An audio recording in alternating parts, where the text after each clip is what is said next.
Welcome back to the daily Rambam class. We are up to section 10 of the laws of Shechita. It is Thursday after all. Let's take a brief look at where we are up to in the Rambam. We are up to volume number 5, the book that deals with holiness, which has 3 topics: forbidden relations, forbidden food, and Shechita. We've been learning the laws of Shechita over the last 10 days. In the laws of Shechita, as I said, there are 14 chapters. We are now approaching the final chapters. And for the last week, approximately, we've been learning about how one defines an animal to be a treifa, to be sick, because if the animal is considered sick, then it is not kosher. In today's Rambam, the Rambam will discuss a little more disqualifications, a few more conditions that make an animal non-kosher: broken ribs, dislocation, scalp damage, poison. And then in halacha number 5, he is going to revise all the total 70 disqualifications, 70 reasons for an animal to be a treifa, to be not kosher because it is ill. And then he'll discuss the rabbis versus modern science, and finally, who can be trusted. Let's take a look. We'll start with the ribs.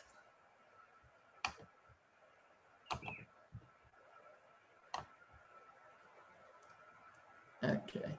So what does a shvura mean, or broken? That the majority of an animal's ribs are broken. You see, an animal has 11 ribs on either side of its body.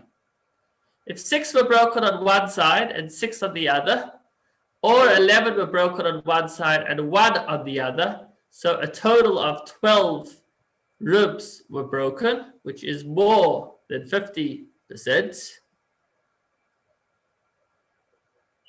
the animal is treif. It's not kosher. This applies provided it is the half that faces the backbone and not the half that faces the chest. Okay, the backbone as in the spine. But if it was just towards the chest, then it's not going to make the animal fatally ill. If 6 ribs were broken on either side, the animal is only a treifa when there are large ribs that have marrow. If not, even though they represent the majority of the animal's ribs and they were broken facing the backbone, the spine, the animal would still be kosher. Similarly, if the majority of the ribs were uprooted, the animal is treif. So they weren't broken, but they were actually dislocated. Moreover, even one rib, if it is uprooted together with half of the vertebra, the spine to which it is attached, it is treif. Similarly, if even one vertebra of the spine was uprooted from the backbone, it is treif. Even if it was a vertebra that is below the flanks where there are no ribs, so even if it's the part of the spine from which the ribs are not connected, if any vertebra does get uprooted, even one, then the animal is considered a treifa, it's considered fatally ill, and will not be kosher for consumption. That is as far as ribs. Let's discuss locations. So the following rules apply when the thigh of an animal, meaning its back legs, has slipped from its place and has left its socket. If its sinews, meaning the peg-like projections from the bones of the socket which extend towards the bone that enter the socket and holds it, if those sinews, those pegs, have degenerated, then the animal is considered a treifa. If they have not degenerated, it is kosher. So let me ask you, what happens with modern technology, modern medicine, if the vet today is able to operate on the cow and is able to maybe even put in something synthetic over there to enable the back leg to be able to recover nicely? So would that make the animal kosher? We'll learn more about that a little bit today in today's Rambam. Okay. Similarly, with regards to a chicken, if its hip is dislocated, it's a treifa. If its wing is dislocated, so it doesn't in its own right make it a treif, but we're concerned that it may have punctured the lung, And therefore, after the chicken has been shechted, one would need to inspect the lungs to ensure that it was not punctured. If the front legs of an animal were dislocated, then it is still allowed. There is no concern that it became a treifa. So we've discussed the ribs, we've discussed the dislocations. Now let's look at skull damage.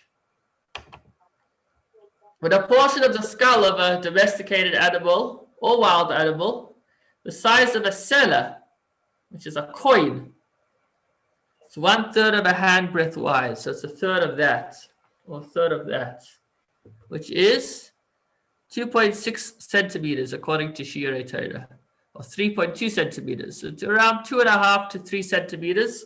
If there's 2.5 to 3 centimeters, probably around that size, of the skull that actually was missing from the skull, a little part of the bone was missing, a little part of the skull was missing, then or removed, then the animal is considered a treifa, even though the membrane was not perforated. So we're not worried about the brain because the membrane wasn't perforated. But since a significant amount of the skull was diminished, it is not kosher. It is a treifa.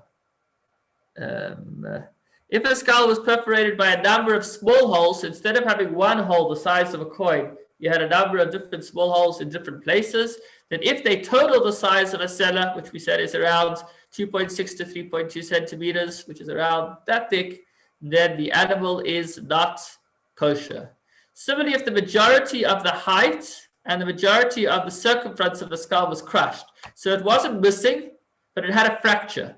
So if the animal's head suffered fractures both that way and that way, then it's treif. It's considered fatally ill. It's not kosher. Even though the membrane is intact and it is not lacking any substance. So it's not like there's a part of the skull that's missing. It's just been fractured. But if the majority of the height and width was fractured, that makes it a treifa. It is not kosher. But if the majority of the height was crushed, but the majority of its circumference was intact, or the reverse, the majority of the circumference was crushed, but the majority of the height was intact, then we're actually not sure whether it is or isn't a treifa, and therefore it appears to the Rambam, it appears to me, says the Rambam, that we will forbid it. Okay, now, when the bones of the skull of a duck, a waterfowl, a chicken that lives in the water, like a goose, was perforated. So remember when we said earlier, when we spoke about chickens or animals, we said that if it's less than the size of a sela, then it's fine. Or if it's less than majority of the height and width. But if it's a water fish, water chicken, like a goose, then the moment there's any perforation into the skull, it's not kosher.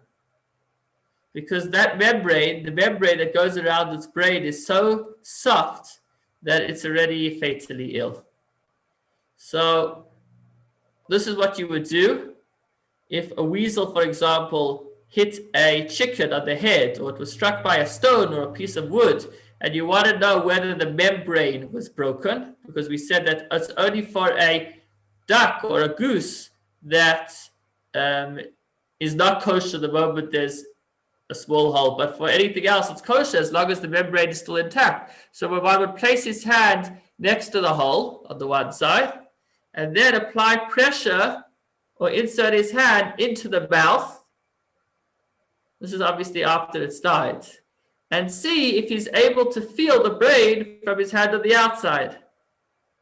Now, in case this is not the type of stuff you like to learn about, I'm just reminding you that we're learning the wisdom of Hashem. It's not so much about the chicken or the duck, so you don't need to visualize it too much, but if you realize that this too is part of the wisdom of Hashem, then we're doing a mitzvah. And with that approach, you should have the kayach, the strength to be able to engage with the wisdom, the information that we're learning without it getting in the way of your lunch. If the fowl's brain emerges from the hole, it can be included that the membrane has been perforated and it is treif, If not, it is permitted.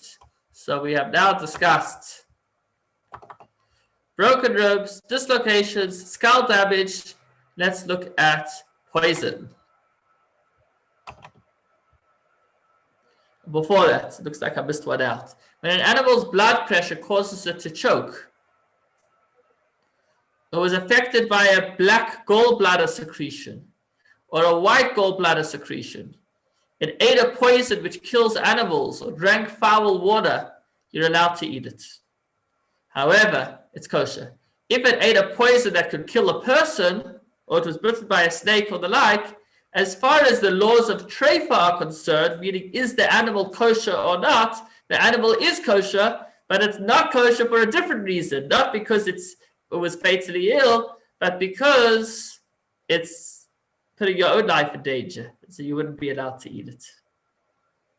Thus, the total number of conditions that cause a domesticated animal or a wild beast to be considered treif are 70. Why 70? It sounds like it's just whatever it is, right? 70 is 70. But I was just listening to a synopsis of a talk for Bregan of the Rebbe. The Rebbe, at every gathering, at every Bregan, the Rebbe would always talk about the daily Rambam that was being studied. So we have many, many talks of the Rebbe discussing many different Rambams. And on this particular Rambam, the Rebbe mentioned that it's not just by chance that the number 70 is mentioned. It's because also in Pirkei we have in davening, you mentioned Adam Shivim Shana, Shvoidim Shana, the days of the life of a man are 70 or 80 years or more, 120, but we find that the lifespan of man is often referred to as 70 years. Why is that? Not because we don't look past that, Baruch Hashem we can, but because through the course of our life, we need to rectify 70 levels, meaning we're constantly working on ourselves, on rectifying ourselves and rectifying the world. And so there's what's called the 70 madregus, the 70 steps, which a person needs to ascend through the course of his life. And that's why 70 is a key number. And the Rebbe at that particular Fabrengen explained that we see that just as 70 is referred to as life, there's also the flip side that here there's 70 steps to take away life, to consider an animal not to have life, to consider an animal in danger of life. So that's a little spark of wisdom as far as why there are 70 treifas on a deeper level. So what are the 70 treifas? Well, let's whiz through them as fast as we can.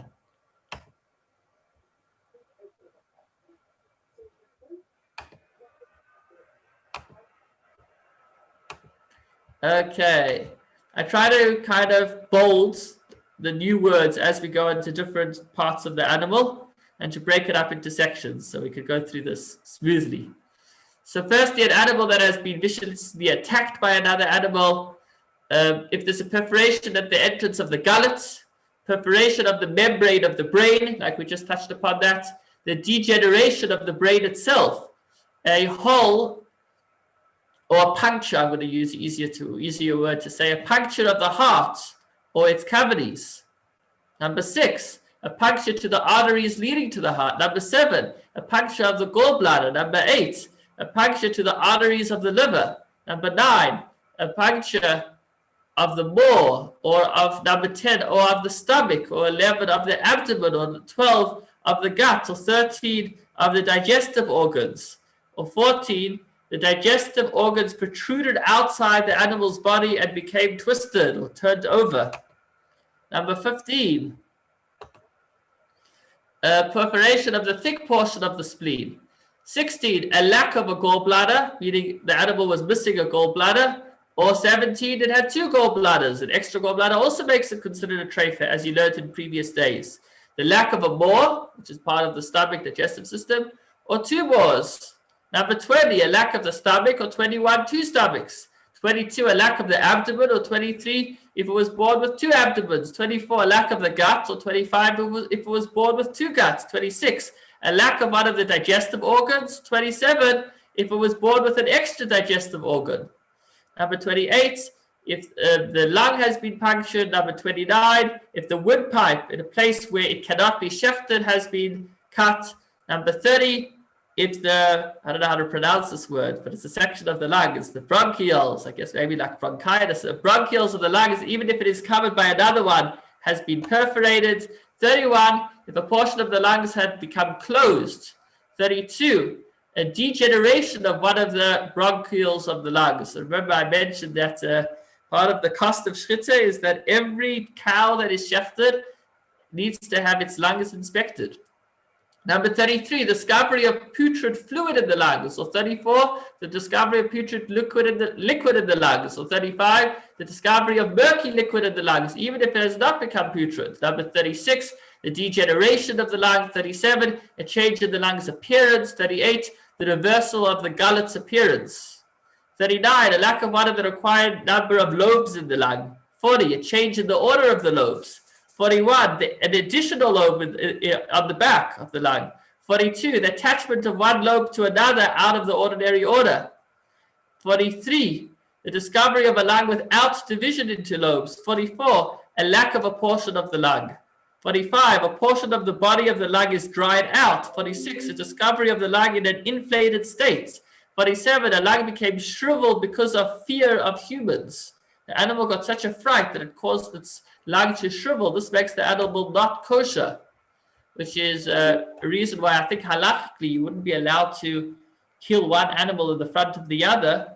Besides for the pain that it causes, it would actually possibly cause the second animal to become non-kosher because of the shock of what it's just seen. It may actually become fatally ill, but that needs to be confirmed. 48, the lack of a back foot, whether from birth or because it was cut off. 49, an extra leg. 50, the removal of the junction of the sinews. 51, the removal of the liver makes it not kosher. 52, the removal of the upper jawbone. 53, a kidney that became extremely undersized. Or 54, kidney that has become afflicted. 55, the discovery of fluid in the kidney. 56, the discovery of murky liquid in the kidney, even if it is not putrid. 57, the discovery of putrid liquid in the kidney. Putrid liquid in the kidney. 58, the severance of the spinal cord. 59, the softening and degeneration of the spinal cord. 60, the ripping open of the majority of the flesh that covers the belly. 61, the removal of an animal's skin makes it not kosher, obviously if this was done while it was alive. 62, the crushing of an animal's organs due to a fall. You learned all about that, if it was going up or down or what kind of animal. 63, the slippage of the gullet and windpipe. 64, the breaking of the majority of the animal's ribs. All of these we learned today. 65, the uprooting of the majority of the ribs. 66, the uprooting of one rib together with its vertebra. 67, the uprooting of one vertebra.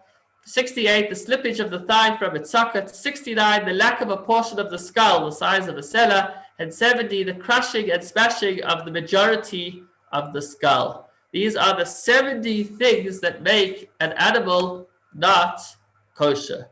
Now, what happens, very, very relevant question, if modern science seems to have changed things, or has changed things? Meaning, if the rabbis thousands of years ago said that a certain condition will cause the animal to die, and modern medicine can allow that animal to live, is that animal considered a treifa?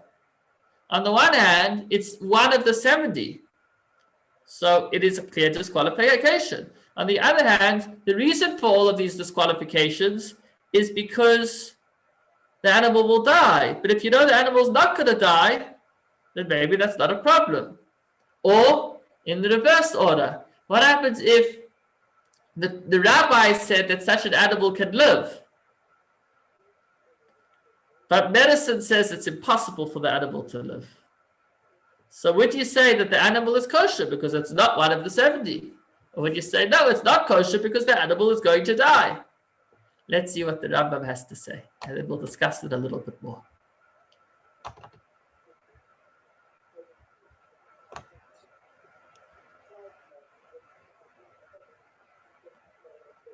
These 70 conditions of infirmity which cause a domesticated animal or wild beast to be forbidden as a treifa were each explained together with all the particular laws, as you've learned in the last 10 days. All of the possible parallels that can be found with us. So before we get to my question I just asked, he's just going to discuss if there are any differences between animals and chickens. Okay, so all of the possible parallels that can be found with regards to a chicken and the organs that are common to an animal and a chicken are the same as with an animal. Meaning, as a rule, whenever we said apply equally to animals and chickens, there are some exceptions, and they are the conditions that render an animal trait in the kidneys, the spleen, and the lobes of the lung. Because a chicken does not have a division of lobes like that of an animal, and therefore those disqualifications wouldn't be relevant to the chicken. If there is such a division, there's no fixed number. The spleen of a chicken is round like a grape and is not the same shape as that of an animal. So you're learning a lot of anatomy over here. And the conditions of infirmity concerning the kidneys and the spleen that render an animal trait were not mentioned in order to find parallels with regards to a chicken, because they're different. Therefore, no set measure was given regarding a chicken with regards to a kidney whose size was reduced. Although when it came to the animal, we said that if the kidney was reduced to a certain size, the animal becomes not kosher. We are not aware of such a measurement with regards to chicken. Similar concepts apply in all other similar situations. And a little more about a chicken. There are two conditions that render a chicken trait in addition to the 70 we just mentioned. Even though an animal also has them. And that is, number one, if a chicken's digestive organs changed color because it was exposed to a fire, that makes the chicken not kosher. And we don't find such a specification with regards to animals. And number two, a waterfowl, like we just learned, a goose whose skull bone was perforated is not kosher, although with an animal, the animal still would be kosher as long as the actual membrane was not torn, was not opened. And now to my question. One should not add to these conditions that render an animal trait at all. For any condition that occurs with regards to a domesticated animal, a wild animal, or a chicken, aside from these 70, these that were listed by the sages of the early generations and which were agreed upon by the courts of Israel, can possibly live? Sure. So he's saying that even if, for example, by the way, a kidney, I think the rabbis say that if an animal is missing a kidney, it's not one of the 70. We spoke about it missing certain organs, but if it's missing both kidneys, that's not mentioned as one of the 70 disqualifications. Now, a doctor will tell you today it's impossible for an animal to live without any kidney. But the Rambam says that since the sages said that it's only these 70, it's still possible that it will live. This applies even if it is known to us, according to medical wisdom, that ultimately it will not live. So we're going to have to wrap our heads around this. Okay, let's just see the flip side. Similarly, with regards to those conditions which our sages listed as causing an animal to be deemed treif, so even though it appears from the medical knowledge we possess that some of them will not die, and it is possible for the animal to live, or some of these conditions will not kill the animal and it's possible for it to live, we follow what the Torah says, as the Torah says, Al pi ha-Torah asher yerucha, according to the Torah in which they will instruct you, the sages. And the Torah tells us we got to follow the sages. And since the sages gave us some instructions as far as what animal will and won't live, we follow that even if modern medicine has changed this. So this is very difficult to understand, because if the rabbis are saying that a particular damage, like I'm just thinking one that comes to mind, right? We said that if the front foot of the animal became completely dislocated, right, that the sinews were detached, we said that it's a treifa. I tend to think that, I'm no expert, I'm no vet, but I tend to think that with modern medicine, I imagine they could probably operate on such an animal that it will live a long time. So what's going on? If we're saying that the reason that the front leg becoming dislocated makes it not kosher is because it's going to die, and that's not going to die, it should be kosher. Yet the Rambam writes over here the opposite. The Rambam says that, no, whatever the rabbi said, that's what goes. So I think there's 2 important points in here. The first point is to understand that when the rabbis made this list, they didn't make the list using their own intelligence. As opposed to modern medicine that does use scientific findings, which is based on intelligence. So there is a fundamental distinction between wisdom of the sages and wisdom of the doctors. Now, practically speaking, you've got to follow your doctor's orders. So that's a whole other discussion. I'm not dismissing that at all. But in this particular subject of which animal is considered not kosher, because it's fatal, it's dangerous, it's endangered, it's going to die. So the rabbis came up with a list with divine inspiration. And the doctors came up with a list with experts' medical findings.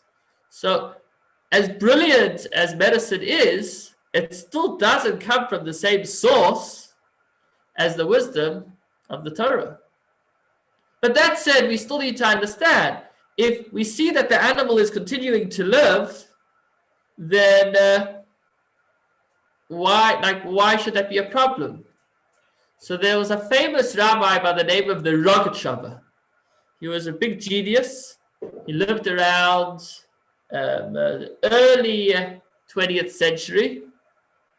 In fact, the Lubavitcher Rebbe had correspondences with him, where most of the correspondence is just references to different sources, because they both knew them well. And so for the layman to read it, you really don't know what you're talking about. So this Shechita, he explained like this. He explained very interestingly that the rabbi said there are 70 things that make an animal treif. And they said, and what's the idea of a treif animal? That it is going to die. The Shechita said that the fact that the animal is going to die isn't what makes it treif. It reveals to us that it's treif, and therefore there can be exception. So basically, what does that mean? That even if the animal actually lives, if it has a condition that the rabbis say will make it die, then even if the animal lives, the fact that it has such a condition means it's not kosher. 99% of the time, a good indicator of whether the animal is kosher or not is whether it will die, whether it's fatally ill. But that isn't what makes it kosher or not. That's what the Shechita explains. There's more that's discussed. Whatever I'm sharing with you now was also from a Fabrengen of the Rebbe at another Fabrengen. But let's finish the chapter, and perhaps we could talk about it some more.